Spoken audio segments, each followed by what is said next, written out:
ഇന്നാണ് പാറുവിന് കോളേജ് തുറക്കുന്നത്.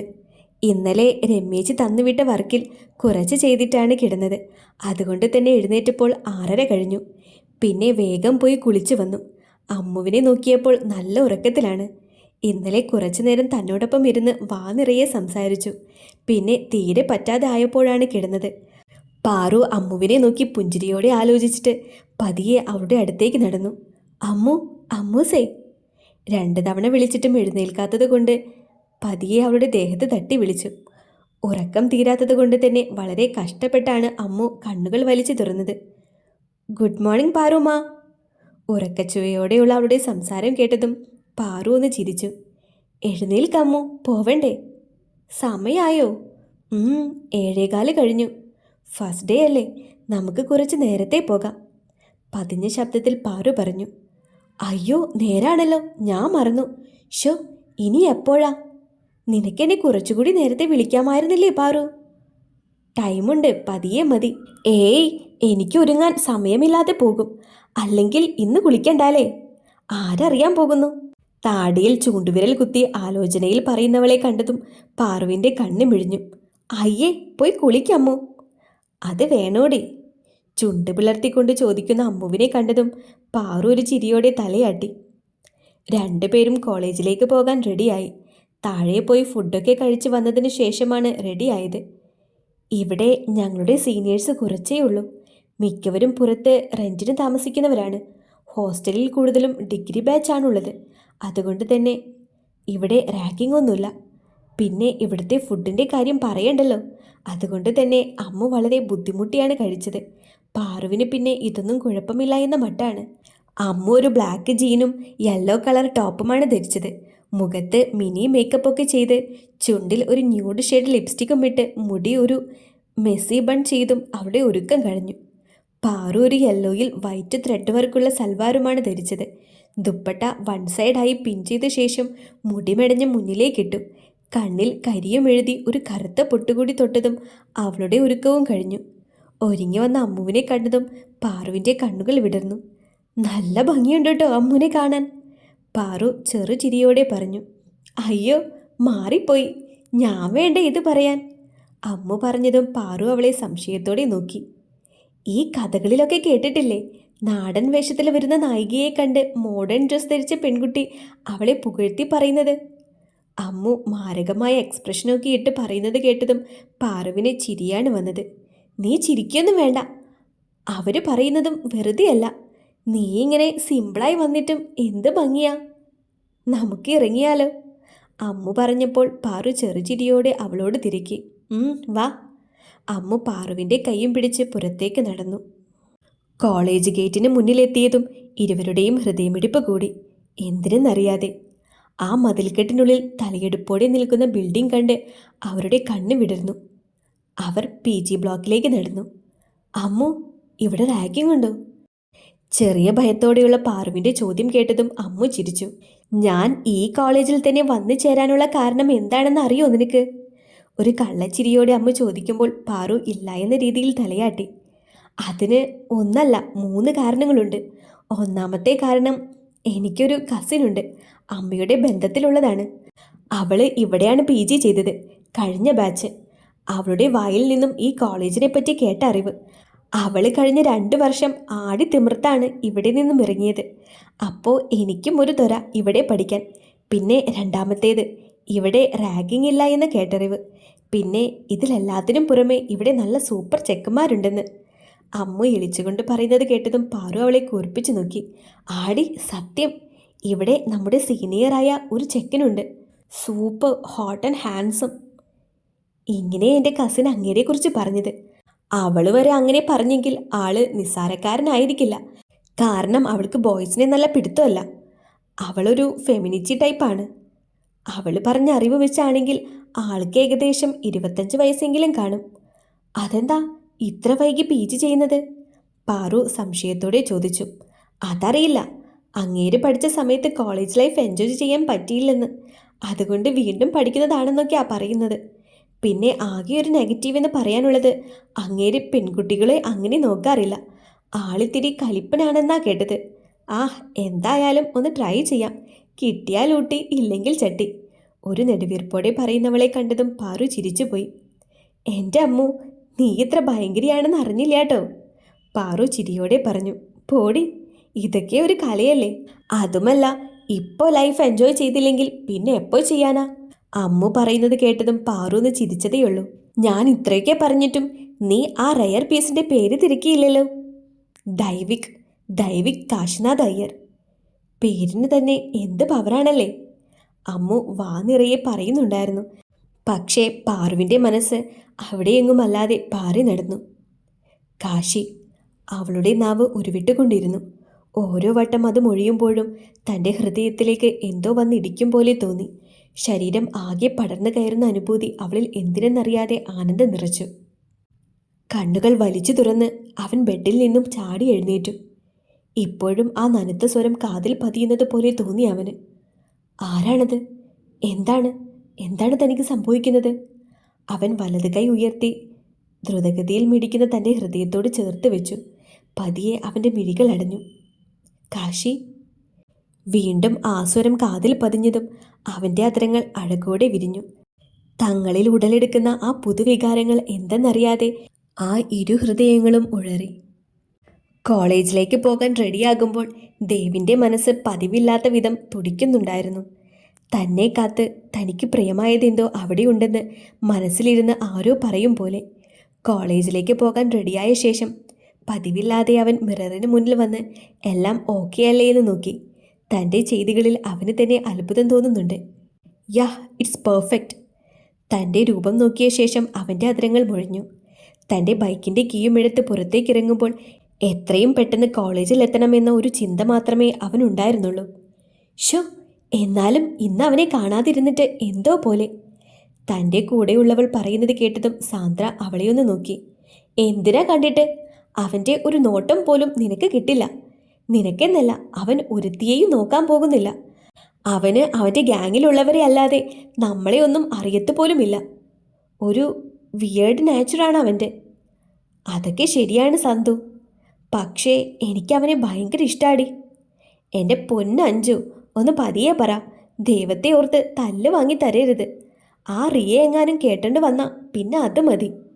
അവൾ സംസാരിച്ചു കൊണ്ടിരിക്കുമ്പോൾ അവരുടെ അടുത്തേക്ക് 3 ചെറുപ്പക്കാർ വന്നു. എന്താടോ ഒരു ഗൂഢാലോചന? ദീപക് എന്ന ദീപു അവരോടായി ചോദിച്ചു. അത് പിന്നെ പറയണോ ദീപു? നമ്മുടെ ജൂനിയറായി വരുന്ന പെൺകുട്ടികളുടെ കുറ്റം കണ്ടുപിടിക്കാൻ നിൽക്കുകയായിരിക്കും.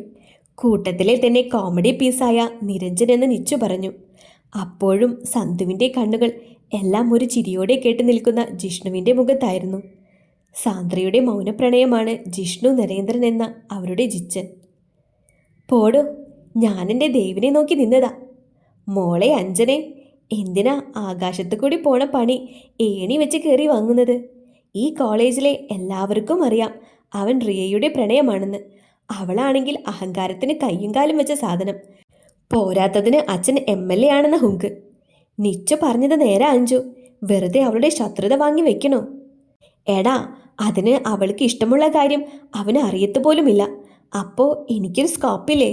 ഇനി എൻ്റെ പ്രണയമെങ്ങാനും അവൻ സ്വീകരിച്ചാലോ? ഇളിച്ചുകൊണ്ടുള്ള അവളുടെ മറുപടി കേട്ടതും ജിച്ചൻ പൊട്ടിച്ചിരിച്ചു. അവൻ്റെ ചിരിയിലേക്ക് സാന്ദ്ര കൊതിയോടെ നോക്കി. എന്തെങ്കിലും ചെയ്യേ, അറിയാത്ത പിള്ള ചൊറിയുമ്പോൾ അറിയും. നിച്ചു അഞ്ജുവിനോട് ഒരു പുച്ഛത്തോടെ പറഞ്ഞു. ആയിക്കോട്ടെ, അപ്പോൾ ഞാൻ വിളിക്കാം, നീ വന്ന് ചൊറിഞ്ഞു തന്നാ മതി. പിന്നെ എനിക്ക് അതല്ലേ പണി. അഞ്ജുവിൻ്റെയും വിച്ചുവിൻ്റെയും വഴക്ക് മുന്നേറിക്കൊണ്ടിരുന്നു. അത് പതിവായതിനാൽ തന്നെ ബാക്കിയുള്ളവർ ഒരു ചിരിയോടെ നോക്കി നിന്നു. ദേടാ നോക്കിക്കേ, എന്നാ രസമാ ആ കൊച്ചിനെ കാണാൻ. നല്ല പാലപ്പൂ പോലുള്ള കൊച്ച്. പാലപ്പൂവോ? നിച്ചു പറയുന്നത് കേട്ട് ദീപു ചോദിച്ചു. ആടാ, ഐശ്വര്യമുള്ള കൊച്ചിനെ കാണുമ്പോൾ പഴമക്കാർ പറയില്ലേ, അത് പാലപ്പൂ അല്ലടാ പൊട്ട, തുമ്പപ്പൂ ആണ്. നിച്ചുവിനെ നോക്കി പല്ല് കടിച്ചുകൊണ്ട് അഞ്ചു പറഞ്ഞു. ഏതാണെങ്കിലും ഒരു പൂവല്ലേ, നോക്കിക്കേ എന്ത് ഭംഗിയാ കാണാൻ. നീയൊക്കെ ഇങ്ങനെ ഒരുങ്ങിക്കെട്ടി വന്നത് വെറുതെയായി. എന്താണെങ്കിലും ഒന്ന് വിളിച്ചു പരിചയപ്പെടാം. നിച്ചു പറഞ്ഞതും സാന്ദ്ര പെട്ടെന്ന് തന്നെ അതിനെ എതിർത്തു. ജസ്റ്റ് ഒന്ന് പരിചയപ്പെട്ടേക്കാം, നമ്മുടെ ജൂനിയേഴ്സ് അല്ലേ. വിഷ്ണു കൂടെ പറഞ്ഞതും അവൾക്ക് പിന്നെ എതിർക്കാൻ പറ്റിയില്ല. ഏയ് കുട്ടീസ്. കുട്ടീസോ? ആടി, 2 പേരില്ലേ, അപ്പോൾ കുട്ടീസ്. ഓ പഞ്ചാര. അവനൊരു ഇളിയോടെ പറയുന്നത് കേട്ട് അഞ്ചു പിറുപിറുത്തു. നിച്ചു വിളിച്ചത് കേട്ട് അമ്മുവും പാറുവും പരസ്പരം ഒന്ന് നോക്കി. അമ്മു, നമ്മളെയാണെന്ന് തോന്നുന്നു, പാറു ചെറിയൊരു പേടിയോടെ പറഞ്ഞു. തെണ്ടി, അവള് റാഗിംഗ് ഇല്ല എന്ന് വെറുതെ പറഞ്ഞതാണെന്ന് തോന്നുന്നു. എടോ, റാഗിംഗ് അല്ല, ജസ്റ്റ് ഒരു പരിചയപ്പെടാനാണ്. അവരുടെ മുഖഭാവം ശ്രദ്ധിച്ച് ജിഷ്ണു പറഞ്ഞതും അവരൊരു ചമ്മിയ ചിരി ചിരിച്ചു. അപ്പോഴാണ് പാറു അവനരികിൽ നിൽക്കുന്ന സാന്ദ്രയെ കണ്ടത്. സാന്ദ്രയെ കണ്ടതും പാറുവിൻ്റെ മിഴികളൊന്ന് വിടർന്നു. സാന്ദ്രയെ നോക്കി അവൾ മനോഹരമായി ചിരിച്ചു. പക്ഷേ അവളുടെ രൂക്ഷമായ നോട്ടം കണ്ടതും പാറുവിൻ്റെ ചിരി മങ്ങി. എടാ, നിന്നെ നോക്കിയാണ് ആ കൊച്ചു ചിരിക്കുന്നത്. എന്ത് ഭംഗിയാണല്ലേ? ജിഷ്ണുവിനോടായി ദീപു പറഞ്ഞതും സാന്ദ്രയുടെ മുഖം ഇരുണ്ടു. അപ്പോഴേക്കും അവർ നടന്ന് അരികിലെത്തിയിരുന്നു. നിങ്ങളുടെ പേരെന്താ? അഞ്ജു ഇല്ലാത്ത ഗൗരവത്തിൽ ചോദിക്കുന്നത് കേട്ടതും സാന്ദ്ര ഒഴികെ ബാക്കിയുള്ളവർക്ക് ചിരി വന്നു. മൃദുല. പാർവതി. ഏതാ ഡിപ്പാർട്ട്മെൻറ്റ്? മലയാളം. രണ്ടുപേരും? അതെ. എടി മതിയടി അതുങ്ങളെ പേടിപ്പിച്ചത്, ദീപു ഒരു ചിരിയോടെ പറഞ്ഞു. പേടിച്ചോ നിങ്ങൾ? അഞ്ജു അവരെ നോക്കി ഒരു ചിരിയോടെ ചോദിച്ചു. സത്യം പറയണോ കള്ളം പറയണോ? അമ്മു ചോദിച്ചതും എടി ഭയങ്കരി എന്ന രീതിയിൽ എല്ലാവരും അവളെ നോക്കി. പാറു പെട്ടെന്ന് തന്നെ അവളുടെ കയ്യിൽ പിടിച്ച് വലിച്ചു. നിന്നെ എനിക്ക് ഇഷ്ടപ്പെട്ടു. നീയൊരു വായാടിയാണ്, പക്ഷേ ഇതൊരു പൂച്ചക്കുട്ടിയാണെന്ന് തോന്നുന്നു. അഞ്ജു പറഞ്ഞു. കണ്ടറിയാം പൂച്ചയാണോ അതോ വേറെ പലതുമാണോ എന്ന്. അത്രയും നേരം ഒന്നും മിണ്ടാതെ നിന്ന് സാന്ദ്ര പറഞ്ഞപ്പോൾ പാറുവിൻ്റെ കണ്ണുകൾ ഒന്ന് കലങ്ങി. സാന്ദ്ര! ജിഷ്ണു അല്പം ശബ്ദത്തിൽ തന്നെ വിളിച്ചു. നിങ്ങൾ പൊയ്ക്കോളൂ, നമുക്ക് പരിചയപ്പെടാൻ സമയമുണ്ടല്ലോ. ഇപ്പോൾ ക്ലാസ്സിലേക്ക് പോയിക്കോ. അതിനൊന്ന് തലയാട്ടി ശേഷം അമ്മു സാന്ദ്രയെ ദേഷ്യത്തോടെ നോക്കിക്കൊണ്ട് പാറുവിൻ്റെ കയ്യും പിടിച്ച് നടന്നു. ഇതിത്തിരി കൂടിപ്പോയി സാന്ദ്ര, തനിക്ക് എന്ത് പറ്റി? പാവം ആ കുട്ടിയെ വിളിച്ചു വരുത്തി അപമാനിച്ചതുപോലെയായി. ജിഷ്ണു, ഞാൻ സാറി എന്നോടല്ല, ആ കുട്ടിയോട് പറയാൻ നോക്ക്. ഞാൻ ക്ലാസ്സിൽ കാണും, നിങ്ങൾ വന്നേക്ക്. ജിഷ്ണു! സാന്ദ്ര വിളിച്ചെങ്കിലും അവൻ നിന്നില്ല. വേണ്ട, വിളിക്കണ്ട, നിനക്കറിയാലോ അവൻ്റെ സ്വഭാവം. മാത്രമല്ല, നീ എന്തിനാ അങ്ങനെ പറഞ്ഞത്? നിനക്ക് ആ കുട്ടിയെ പരിചയമുണ്ടോ? ദീപു അവളോട് ചോദിച്ചതും അവളൊന്ന് പതറി. ഏയ്. വാ, നമുക്ക് അവൻ്റെ അടുത്തേക്ക് പോകാം. അവർ എഴുന്നേറ്റതും ഒരു മുഴക്കമുള്ള ശബ്ദത്തോടെ ഒരു പഴയ model royal Enfield bullet gate കടന്നു വന്നിരുന്നു. അവനെ കണ്ടതും മിക്കവരുടെയും കണ്ണുകൾ വിടർന്നു. തിരികെ ഒരു നോട്ടം പോലും അവർക്ക് കിട്ടില്ലെന്നറിയാം. പക്ഷേ ഇന്ന് പതിവിലും വിപരീതമായി അവൻ്റെ കണ്ണുകൾ ആരെയോ തേടിക്കൊണ്ടിരുന്നു. ദർശനഭാഗ്യം കിട്ടിയല്ലോ, ഇനി നമുക്ക് പോകാം. അഞ്ജുവിൻ്റെ തലയിലൊന്ന് കൊട്ടിക്കൊണ്ട് നിച്ചു പറഞ്ഞു. എൻ്റെ പടച്ചോനെ, എന്നാ ഒരു ലുക്കാ എൻ്റെ ചെക്കൻ. തലയിൽ കൊട്ടിയതുപോലും കാര്യമാക്കാതെ ഏതോ ലോകത്തെന്ന പോലെ പറയുന്നവളെ കണ്ടതും അവർ പല്ല് കടിച്ചു. എടി സന്തു, ഈ പിശാചിൻ്റെ കയ്യിൽ പിടിച്ചോ, ഇല്ലെങ്കിൽ ഇവിടെയെങ്കിലും മൂക്കുകുത്തി വീഴും. എന്നാലും അതെന്തൊരു സാധനമാണ്! സീനിയർ ആണെന്ന അഹങ്കാരമായിരിക്കും. എനിക്ക് നല്ല ദേഷ്യം വന്നു. അത് വിടമ്മു, എനിക്ക് കുഴപ്പമൊന്നുമില്ല. സാന്ദ്രയെ ചീത്ത പറയുന്ന അമ്മുവിനെ നോക്കി പാറു ഒരു വരുത്തി തീർത്ത ചിരിയോടെ പറഞ്ഞു. നല്ല കോളേജാണ് അല്ലേ പാറൂസ്? അതെ. നീ എപ്പോഴും ഇങ്ങനെ പതുങ്ങിയാണോ സംസാരിക്കുന്നത്? അമ്മു ചോദിച്ചതിന് പാറു ഒന്ന് ചിരിച്ചു. അവർ രണ്ടുപേരും ഒരു ക്ലാസ്സിൽ ഇരിക്കുവാണ്.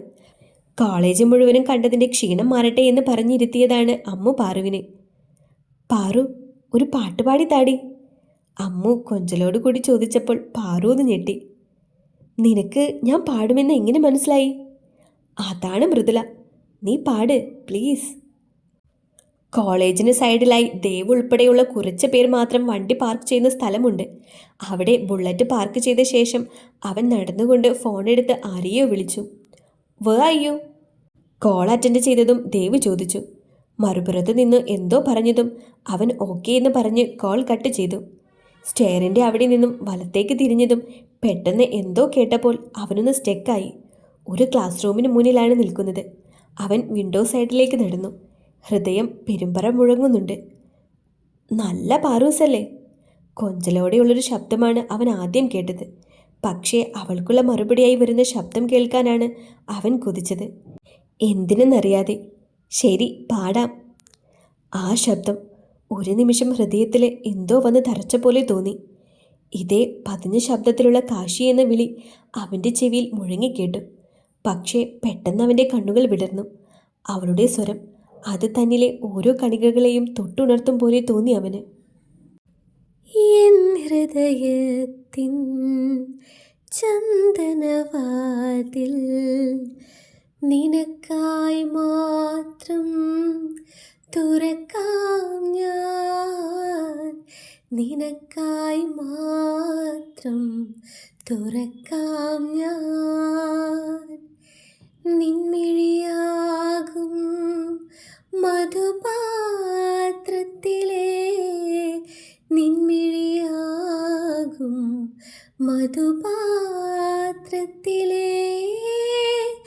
മാസ്മര മധുരം നുകരാം ഞാൻ, മാസ്മര മധുരം നുകരാം ഞാൻ. അവൾ പാടി നിർത്തിയ നിമിഷം അവൻ്റെ കണ്ണുകൾ തുളുമ്പി, അതരങ്ങൾ അഴകോടെ വിരിഞ്ഞു. തേടി നടന്നതിൻ്റെ ഉത്തരം ലഭിച്ചതുപോലെ മനസ്സ് നിറഞ്ഞ ചിരി. അതെ, ഹൃദയം അതിൻ്റെ സഖിയെ കണ്ടെത്തിയിരിക്കുന്നു. സൂപ്പർ പാറോസേ, അവളുടെ കവിളിൽ പിടിച്ച് വലിച്ചുകൊണ്ട് അമ്മൂര് ചിരിയോടെ പറഞ്ഞു. എൻ്റെ പാറുവിനെ എങ്ങനെ സ്നേഹിക്കാൻ ഒരാളുണ്ടോ അപ്പോൾ? അമ്മുവിൻ്റെ കള്ളച്ചിരിയോടെയുള്ള ചോദ്യം കേട്ടതും പാറുവിൻ്റെ കണ്ണുകൾ മിഴിഞ്ഞു. പക്ഷേ അമ്മുവിൻ്റെ ചോദ്യത്തിൽ പുറത്തു നിന്ന് അവൻ്റെ ഹൃദയം ഒന്ന് തുടിച്ചു.